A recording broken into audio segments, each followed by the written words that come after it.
For today's Executive Insight, I've got with me Sovel Cunningham. He is a poet and motivational speaker. Sovel, thank you so much for coming to talk to our audience today. Thank you. You're about to have your debut poetry book published, which I think is incredible. Congratulations, first of all. Thank you. But incredibly, this has not always been you've not always been a poet. In fact, your background is in HR.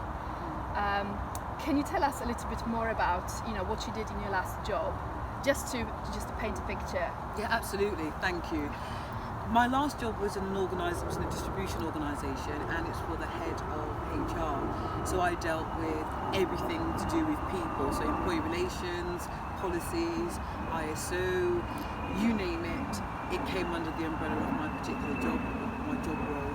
I'm not going to bore you with all of it because I'm not saying that HR is boring or was boring, but anything to do with people, that was the main core of my job role. So how did that transition happen? I mean, moving from HR into a poetry is not really something that it's not a natural career progression for many people.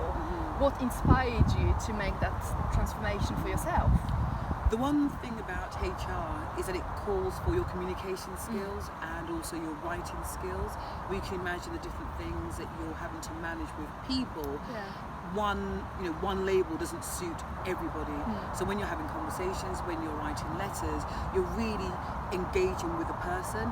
And I think through that, my poetic voice found a platform. My colleagues, even people receiving the letters, will say to me, "Oh, your letters are so poetic."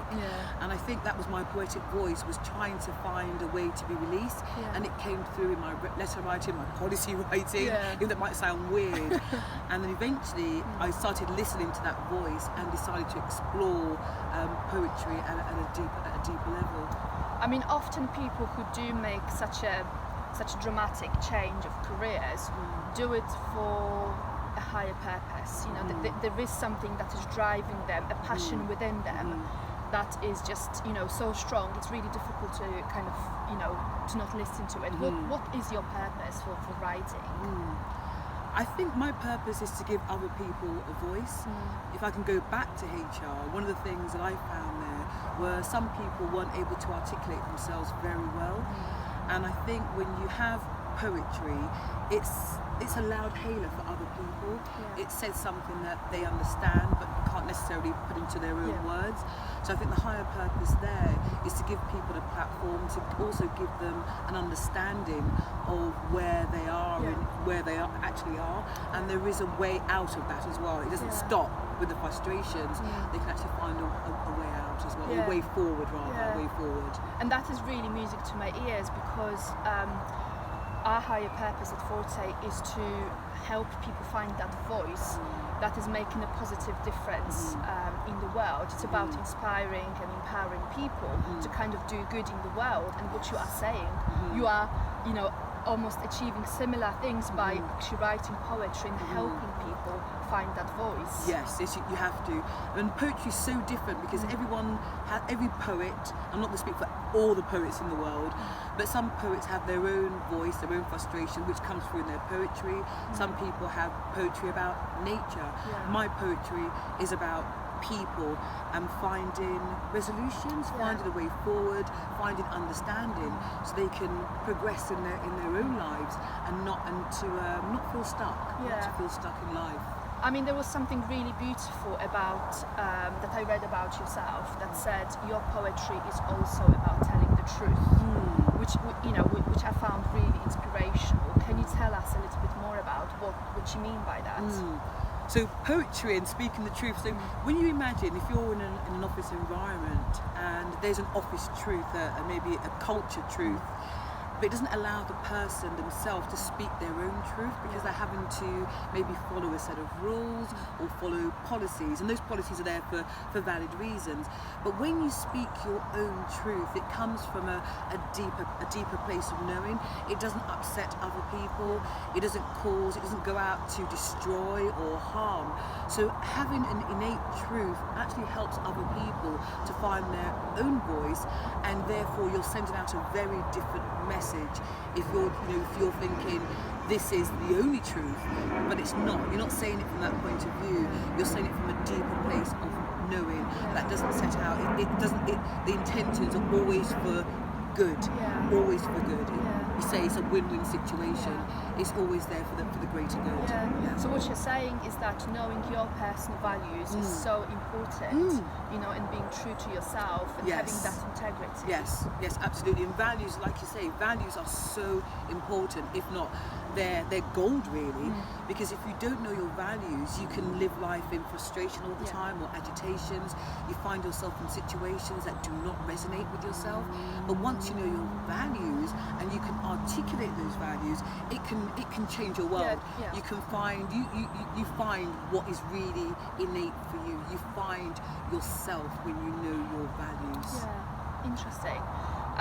One of the things I was in particular curious about is about your mindset that kind of helped you and supported your transition from the head of HR into becoming an artist. How did you achieve that mindset that kind of inspired you and motivated you and kind of helped you keep going? I think I've always had a forward mindset, and when I was 16 I had to learn to ride a bike. I couldn't ride a bike till I was 16, so I borrowed my brother's bike and he taught me how to ride a bike. I still got the bruises on my shins from it. And it was in order to be offered a job in Royal Mail, and this was back in 1983. So in order to be offered a job as a postal cadet in Royal Mail, I had to ride a bike. They gave me an opportunity to learn to ride a bike before confirming the job position to me, and I've always been grateful for that. So the mindset, I think, started from knowing what I wanted and having that focus of attention. And it could have been maybe easier to say, no, I'm not going to learn to ride a bike, I'll find a job that doesn't require me to learn something new at 16.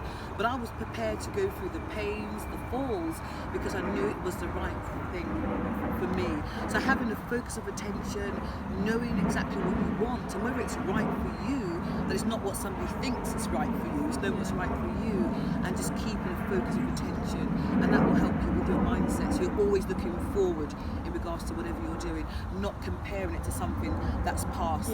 Always look forward. Always look forward. Okay, so tell us a little bit more about how this big publishing deal came about. How did that happen for you?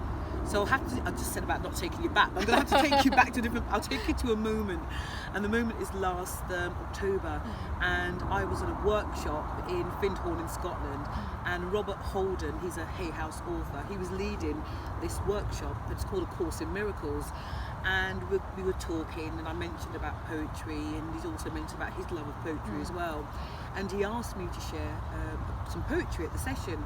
So I opened and closed the session with a poem called Oneness.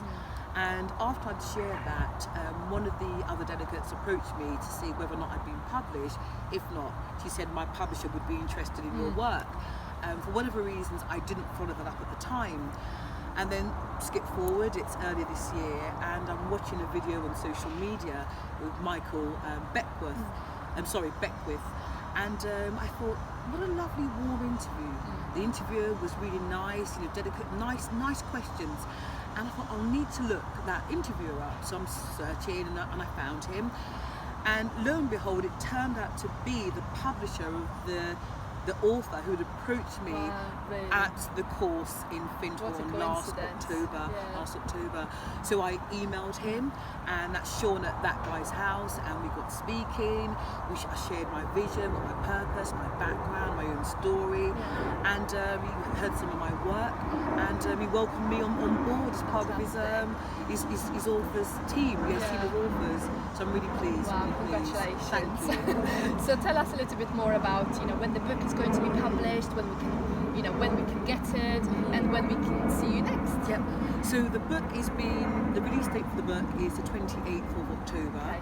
If people want to hear more or have maybe a sneak preview, there is an audio version of the book available, and that's a mini version, so it's just a selection of the poems from the book, not the whole book itself.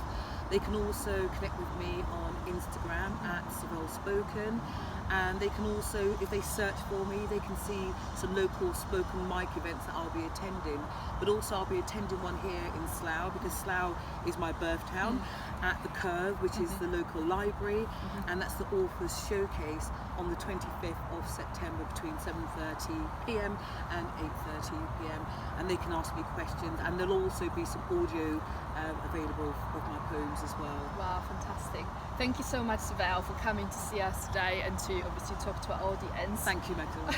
I thought it would be really wonderful if you could share one of your poems with us. Yes, I'll be pleased just to round up the session, because it's beautiful poetry.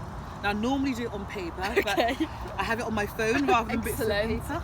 And I will scroll to my phone. Hopefully not catching my PIN number on this. Give me 2 seconds and I will find that. This particular poem is called A Mirror of Reflections, and each poem in the book is prefaced with the spark. You know, why did I write that particular poem?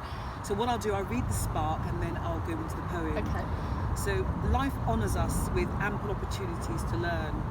I've learned that other people are able to reflect something in me I do not always see, or they're able to demonstrate a lesson which I need to learn. And I don't mean that in an egotistical way, but sometimes we're blindsided because we're so used to being with ourselves and what we do, it's automatic. So a mirror of reflections. If you are a reflection of me, then who must I be? Are you the anger I push towards you, or the loving grace in which I embrace you? Are you the reason for my pain, or is this how I look for blame? If there is only me, then I must be the antidote to all I see. Ladies and gentlemen, Sovel Cunningham, thank you so much for sharing your time with us and your poetry. Pleasure. Thank you very much. Thank you. It's great. Thank you. Thank you.